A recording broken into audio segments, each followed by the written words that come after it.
welcome to this ET Now special. I'm Nayantara Rai. Today I have a very special guest, the longest serving Chief Minister of Delhi, who is now contesting the 2019 general elections.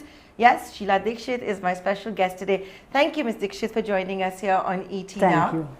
It's been a hiatus, after which we're seeing you, after a good 2 to 3 years, return to active politics.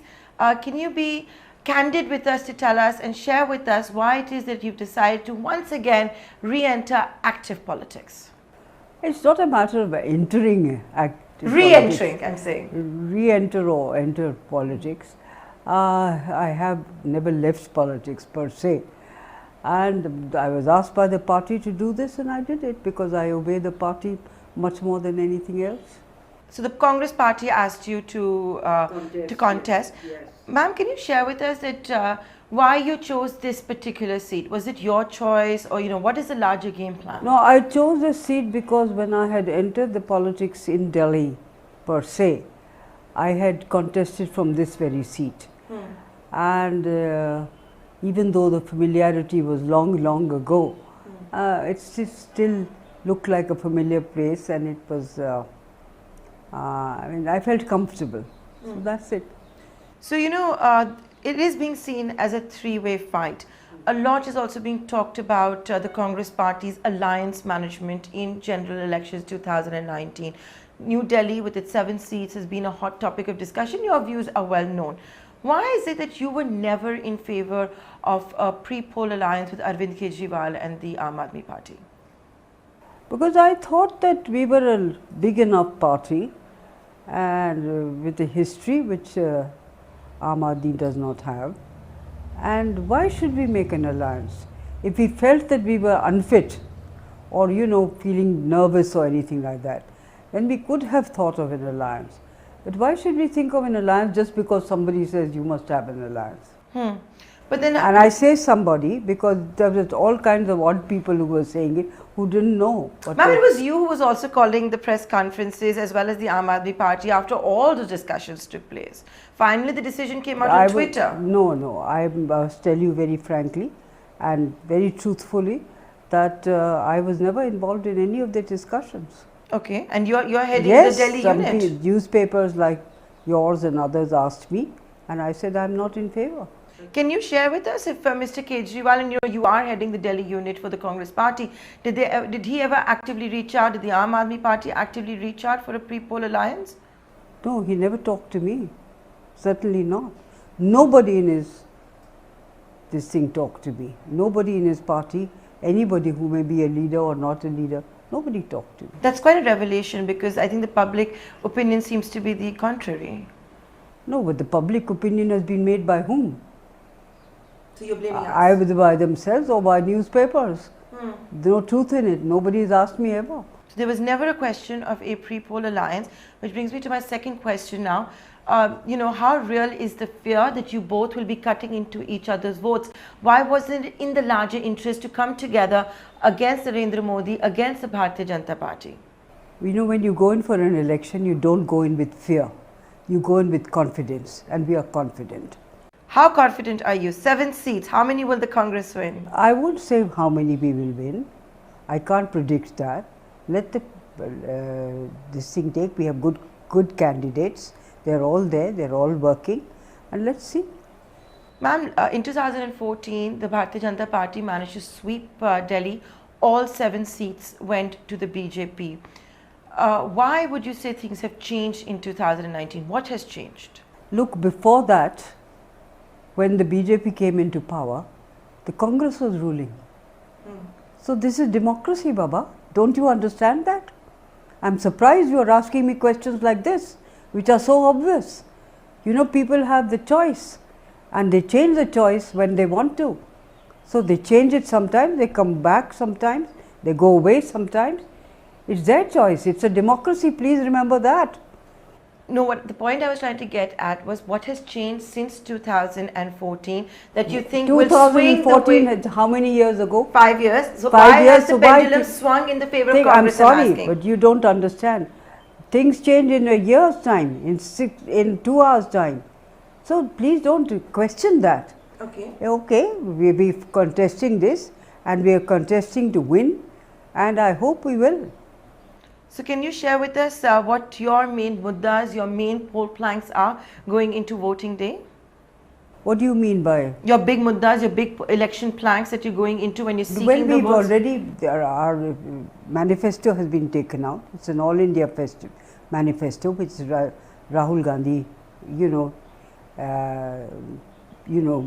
shared with the people about a month ago, almost 20 days ago or a month ago. It's all is written there, what we plan to do. This is what our plans will be if we come into government, and this is what we will do. We've always done like this. We've always adhered to what we have said or promised the people. But all the people... Otherwise, you must remember one thing, that except for a few years, Congress has ruled all along in India. Is ruled all along in India, and of course, like I said in my introduction, you have been the longest serving Chief Minister of Delhi. You understand Delhi. Your time as the Chief Minister is also synonymous with infrastructure development, the new roads, the metro, for example, which is why I was also asking you that if you were to win the elections and you would be announced the winner on 23rd of May, what is it that your constituency can look forward to from Sheila Dikshit? What it can look forward to is general development. For instance, I've been going around the constituency. I find the roads in a terrible condition. I find dirt and filth everywhere. It's there all over. We need to do sometimes basics, because even the basics are forgotten. And governance means that you govern for the welfare of the people, for the good of the people, for the good of society. It doesn't seem to happen right now. Okay. So let's see, let's hope that I will get an opportunity to put all that right. And all that I can say, I will go according to what my manifesto says, what the Congress manifesto has said. So when you go out into the constituency from where you're seeking votes, is that what you're really talking about? Sadak, Pani, Swachhta, No. Nyaya scheme? No, I don't normally talk about that, but I do talk about the period, for people to remind them to recall the period when the Congress was ruling this state, and to think of that, and would they like that kind of a period to come back to them or not, and if they would like that, then there is no choice other than the Congress, and I represent the Congress. So when you go out, are you sensing anti-incumbency, especially against Manoj Tiwari, who is standing once again from the Bharatiya Janata Party? No, I have not bothered to find that out. Mr. Tiwari I am fighting against him. I don't go into what he has done or not done. It's for people to, come to a conclusion themselves, because they have witnessed it, I have not. And you're speaking like a true politician and being very diplomatic. It's not a matter of being diplomatic, it's a matter of I'm speaking the truth to you, because I really don't know him. And I don't know what the impression he has created amongst the people. If it's a good impression, then it's a tough fight. If it's not a good impression, then people would like to have a change. But when you must have seen that roadshow, for example, that he did, where he tried to talk about his Bhojpuri stardom, and we did see those kind of images of the people in the balconies. A lot is often talked about, of course, in the roadshows. People are forced to show this kind of attraction for the political leader leading the What do you mean forced to show? No, this is not so. If people are requested, please come there, because we are having a show, or that we are having a meeting. They come because they want to come. Okay. Nobody, there's no question of forcing anybody to come. They come because they are interested to see the points of view. So the crowds that Manoj Tiwari was able to pull through during the campaign, you're saying, are natural? I don't know what crowds he has managed to put through now. But previously he must have done something, and I haven't got into it, frankly, because I'm far too busy contesting this particular election. So I don't go back into history to say what he did and what he didn't do. So he's, contesting on behalf of the BJP, and I'm contesting on behalf of the Congress. Let's see. So, ma'am, who would you say is your bigger opponent from this seat? Is it the BJP or is it the Aam Aadmi Party? It's the BJP. Is the BJP? It's not the Aam Aadmi Party. So we are again, the media is getting No, it no, wrong. the BJP is there. I mean, the Aam Aadmi is there, no doubt about it. You asked me a question, From who your is the bigger seat. one? So the bigger one is the BJP. You know, when you come back to Delhi and you've had a stint, for example, as a governor, you were being considered as a chief ministerial candidate for Uttar Pradesh as well. So now when you come back after this gap and you travel through Delhi, you did say that, you know, you're a little disappointed. Can you share with us that what you think of the national capital for which you had the honor of being chief minister for so many years? I think the quality of living here and the quality of the city's cleanliness and, you know, things which you and I, greenery which we all look forward to, has come down. Whatever happened was during the 15 years that we were there, and I would like to know what they have done here particularly, which we can remember and say, yeah, this is great. This is something that we weren't able to do, they've done. I would like to know that, and I would appreciate it if they have done something. Because Delhi is now the world's most polluted city. That's it. It wasn't there then. Today it is. And shouldn't we be worried about it? But yet we don't see that in the manifesto of any of the parties. No one's talking about the environment or the clean air. No, I can tell you one thing. When we came into power before the term started, it was very polluted then also. But we managed it. We managed to make you know, people become aware of it. We bought in CNG. We brought in new buses. No buses have come in just now. We bought in air conditioning, we brought in the metro. Metro was not there. It was brought in by us. And we tried to do many things. And Delhi used to look much cleaner than it looks today. So, you know, you have to work like a housewife would to keep her house healthy and strong. So if I can ask you this, how much were you involved in the decision making? If the choice had been left to you to stand for parliamentary elections or for the Delhi Assembly elections, which one would have Sheila Dikshit personally preferred? I wouldn't like to stand for either of them because I've had a good career and I would not seek anything. Fortunately for me, God has been kind. I've never had to seek anything. I've just been told, you do it. And when the party takes a decision and says, you do this or you do that, or don't do this or don't do that, I just accepted. Could this be a stepping stone if Sheila Dikshit were to emerge as the victor and announce the victor on May 23rd to be announced as chief ministerial candidate later on when Delhi goes to polls? No, I would. Because your constituency deserves to know that. I don't want to be presumptuous. Okay, you don't want to be presumptuous because your constituency deserves to know that. Are they electing an MP who will be there for the full 5 years, or could or the MP could become the chief minister? Obviously, I will be there for 5 years because that's the period which everybody is selected and elected for. And let's see what happens. I can't predict something that I will respond to when nothing has happened. I have to ask you this question, ma'am, and I'm sure you'll understand why I'm asking this. It's been 5 years.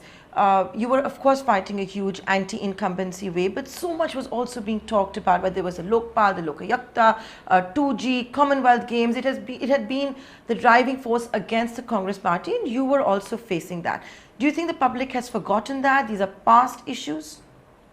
The public seldom remembers the past, and it shouldn't also. I don't remember the past. I'm sure you don't remember the past.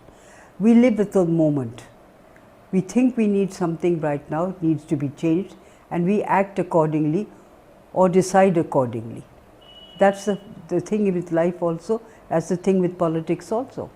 So you think that entire plank which existed in 2014 for the BJP, which was anti-corruption as well as development, no longer holds valid? For the BJP, you said? Yes, for the BJP. No, I don't think it holds even now. No? No, because I'll tell you one thing. They were elected, all of them, 7 of them as MPs. Let's see what will happen now. For the people to decide how they have performed and what the future is for them, what the past has been, immediate past has been. Delhi goes to vote on the 12th of May. A lot is also being spoken about how we are going to see the top leadership of the Congress come in and campaign, whether it's going to be Rahul Gandhi, Priyanka Gandhi, Sonia Gandhi. Can you share any of that with us? What's to come in the days? Of course, we'd like our leaders to come and campaign here, because apart from ourselves who are the candidates, we would like our outstanding leaders to be here also, and we will have them. You know, you do head the Delhi Pradesh, so I'm going to ask you this question as well. Any particular reason why, for example, we didn't see Kapil Sibal being selected for Chandni Chowk? He was being seen as an obvious candidate once again to stand from there. Well, he is a member of the Rajya Sabha already, so it's his decision to contest or not to contest. And a political gamble that is likely to pay off in the choice of Vijender Singh from South Delhi? Why should it surprise you? If we don't get new people, then most people think, oh, you keep on getting the old people over and over again. You have nobody else, no new thing. Now that we've got a new gentleman, you're questioning that also. So please make up your mind. So now allow me to play devil's advocate and ask the other question. The party has gone back to Sheila Dikshit, who is now 81 years old. You're talking about young politicians and you're showing that no, old is still gold. Well, could it also be seen as lack of options I don't or not think enough options? it's as easy as you explain it. It's because perhaps something is found in you, that's why you've taken it. You're not taken back or not accepted again because you happen to be X years old. It's your capability and perhaps your, the party's decision, it's not my decision. Where, your views are well known, but if you could communicate it again for us. The Aam Aadmi Party goes on and on saying that there should be statehood for Delhi. You are against it, and in the past have said that this is not what the constitution deemed, it is not what was found in the constitution, and therefore we should not go down this path. Why do you believe that, and why do you think it's perhaps time to not revisit the constitution? No, we also requested the government, but they did not agree. Because if you want to change this system, current system of Delhi, of governance in Delhi, then you have to change the constitution. And who changes the constitution? The Lok Sabha and the Rajya Sabha. Now, if they are not prepared and they don't want to do it, then there's nothing you can do about it. Okay. That's it. So that's what the constitution says, and you have to go by that.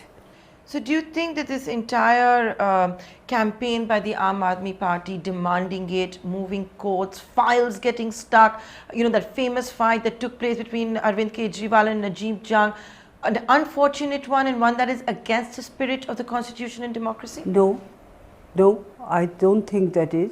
Whatever you are entitled to do within the the constitutional requirements, you are always able to do. There is a lieutenant governor who sometimes takes decisions which you are not supposed to take, but the central government, he or she does it on behalf of the government. So that's it. It's very, if you want to understand the whole thing, then you have to know what you're talking about and not just go around putting posters saying we are waiting for statehood. So let me try and rephrase it. If you were to emerge victorious and you were to be an MP from Delhi in Lok Sabha, would Sheila Dikshit move in motion to this effect with the Lok Sabha to discuss whether Delhi should get statehood? That's a decision I will take if my party wants me to. Because in the past you have talked about multiplicity of powers. Every Delhi chief minister has talked about multiplicity of powers, too much bureaucracy standing in the way of development. No, but what is multiplicity of power? It's the power that you hold and the power that I hold. It's not multiple, it's divided, it's already known. So, and if you find that as an excuse not to do anything, then it's a totally different matter.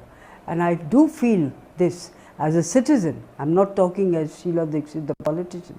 I feel as a citizen that these are excuses not to be able to fulfill the promises that you have made to the people. Okay. Because, for example, his plank has been, I don't even control the police. How am I supposed to control law and order in Delhi? No, you don't control the police. This is under the government of India. But you do want law and order. Because the impact of that law and order is on the people that you are governing. So you have to do it. Sometimes you have the power to do some things, so I have to go to you, please do it for me. Please do it, I think it's necessary.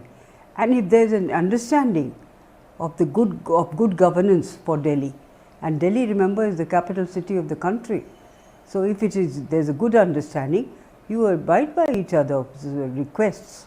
Sheila Dikshit, when you go back, and ma'am, when you visit the people in the constituency you're seeking votes from, do they remember you? What is the kind of interactions that you are having? Well, people certainly remember me. It's not that people think that I'm somebody unknown or, a stranger or a first timer. But what their reaction is, I have not dared to ask. That only their votes will tell.